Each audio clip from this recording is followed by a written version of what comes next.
I want to welcome my first guest here, Poi Ngawati. Kia ora. Kia ora. So Poi, you're a graphic designer, a painter and a graffiti artist? Yes. Well, I had a thing for illustration. I'd done a lot of illustrations. My friends gave me a spray can, my first spray can, and then started painting with a spray can because they thought I was good with pencils. So they thought give me a different media to work with, and yeah, gave the spray can a go. So graffiti was like a big thing when I was in high school and intermediate, and I wanted to get that little piece of fame as well. So yeah, I went out for a little illegal stuff like tagging trains, going down to the train stations. I never tagged people's fences or houses and stuff because that's just stupid. I'd hate someone tagging on my fence at home, so I never done that. But the government-owned stuff, yeah, is to give it a good go. So you recently graduated? Yep. From the School of Media Arts? Yes. Didn't go to my graduation, but yeah, I did. No. What do you reckon, what did you find going through the art school process helped? It did give me extra tools to work with in regards to media. So using the computer and the mouse was definitely made me a more diverse designer. It's like putting the spray cans down, giving those a rest, and picking up another tool and try and use that as best as I could. And so you talked about kind of turning a profit, like you've got a bit of a business mind in the background there? It's not $1 million business, but yeah, I do. Graphic design is the steady income, but commission paintings, that's the cream. That's where I make the most money. Non-taxable as well. Cut that bit. Yeah. What are some of the imagery that you use in your work? I try to incorporate my Māoritanga. I use a lot of portraits, old portraits, putting tā moko in there here and there, but I don't want to exploit it, sort of. So it's just finding a balance between putting Māori stuff in, but not making it look real tacky. So where do you see yourself in maybe 10 years' time? I don't know where I'm going to be in 10 days, but I hope to be overseas in like New York or LA or Germany even. Germany was a big bucket list, and Tokyo. I heard the painting over there goes off. So 10 years I want to be overseas, not Hamilton. Yeah. So what are some of the things that do you think, like a young artist, it might be some advice that they could take? If they want to be a famous guy that gets paid heaps and got their stuff up in the galleries, and opposed to someone that just wants fame but doesn't want to be noticed, sort of like a Banksy or something, just be anonymous. With whatever path you choose, I reckon you should just keep at it. Just perseverance, yeah, and just keep picking away at it. Don't let people put you down. Yeah, just keep tracking, keep believing in your stuff. It's so true. Yeah.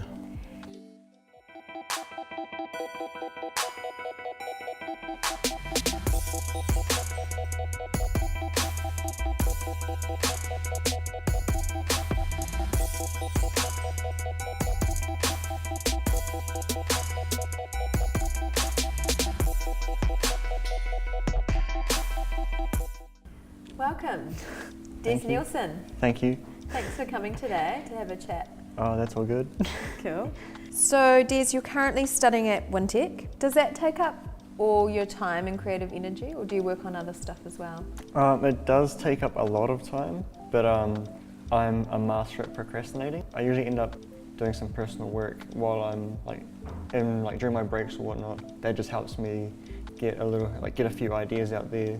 So procrastinating through doing other creative projects sounds pretty great to me, actually. Yeah, it's probably a system that kind of works, but not really when it comes down to like a day before hand-in. What's an aspect of photography that you most enjoy? Do you like taking pictures of people or of landscapes or small things? No, I enjoy like working with people way more than inanimate objects, and that's mainly just because like when you're working with another person, you get to like bounce off of them and You get to actually communicate with them. You can't necessarily do that with a landscape, and it's a lot easier to get emotion out of the images and stuff like that than it is with objects and landscapes. What kind of other personal interests do you bring to photography? Before I chose to go down the arts road, I was big into sport. I played rugby and volleyball for a decade. Where do you hope that it might take you, the photography and everything that you're learning at the moment? I mean, I'd like to make a living out of it. That'd be great. That'd be a great first step. But honestly, I don't really know. I'm kind of like a person that just takes things as they come, just go with the flow of things. I'll probably end up as a freelance after I finish my degree, if I finish my degree. Oh, come on, you're going to finish your degree with all that procrastinating. Yeah, of course. And so where might people find your work if they're interested in seeing you and following you as your career carries on? I have 14 photos on Instagram. It's just my name. Yeah. So yeah, check me out on Instagram. Cool, and we'll see where you get to from here. Yeah, hopefully I go far. If not, you'll see me at a local McDonald's or something. Awesome. Yeah. Thanks, Des. All good.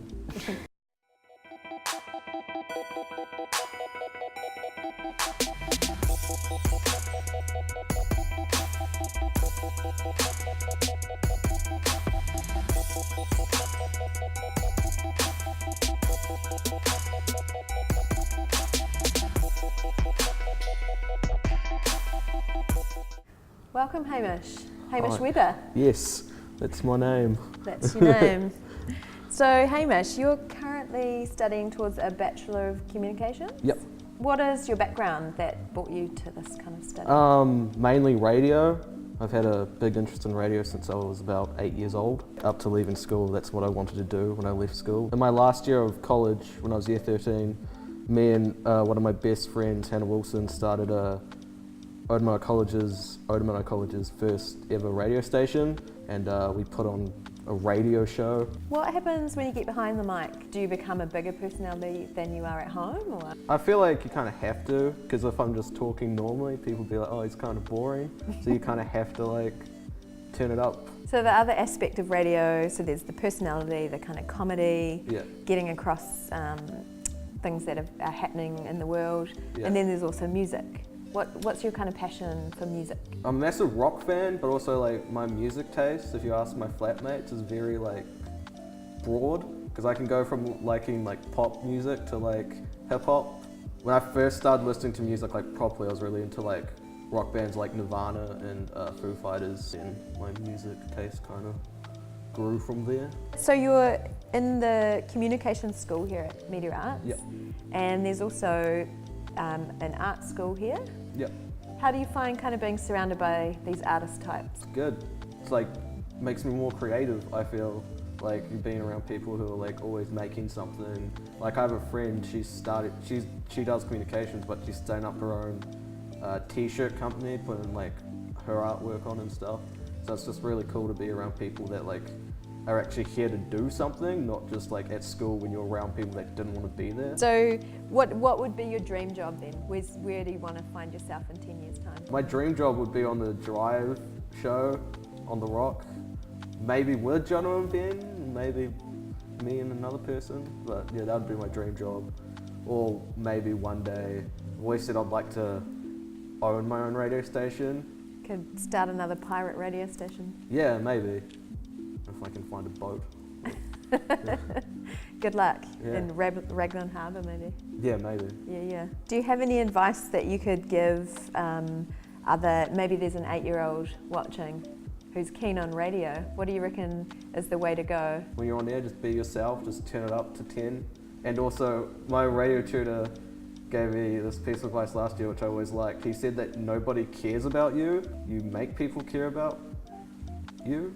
I think that's what he said. So that's awesome. So maybe just get out there and do it. Yeah, just get out there and do it, and don't think about anyone else other than yourself in terms of reaching your radio goals, I guess. That's awesome, Hamish. Thanks for coming in and chatting to us about That's fine. where you want to head. Yeah, cool.